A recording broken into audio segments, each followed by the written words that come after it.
Hello friends, तर मी परत घेऊन आली आहे तुमच्या आवडतीचं, माझ्या आवडतीचं टाकाऊपासून टिकाऊ करण्याचं एक सोप्पा आणि साधा असे उपाय. सगळ्यांना हे येतच असतं, हे फार नॉर्मल आहे, छोट्या छोट्या गोष्टी आहेत, पण ते आपण शेअर करायला शिकलो तर अजून आनंद मिळतो.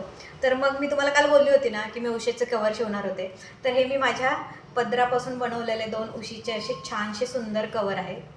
हा एक बनवला आणि हा एक बनवला. आता इथे मी शॉपमध्ये आहे त्यामुळे मी काय तिथे तुम्हाला उशी वगैरे त्याच्यामध्ये इंटर करून नाही दाखवते, पण कसं वाटतं ते मला सांगा. जमलंय का मला ते?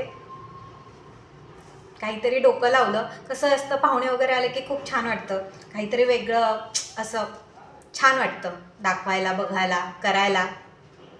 तर सांगा मला कसं वाटलंय कमेंट करून. नेक्स्ट व्लॉगमध्ये आपण अजून काहीतरी वेगळं बघणार आहोत. बाय.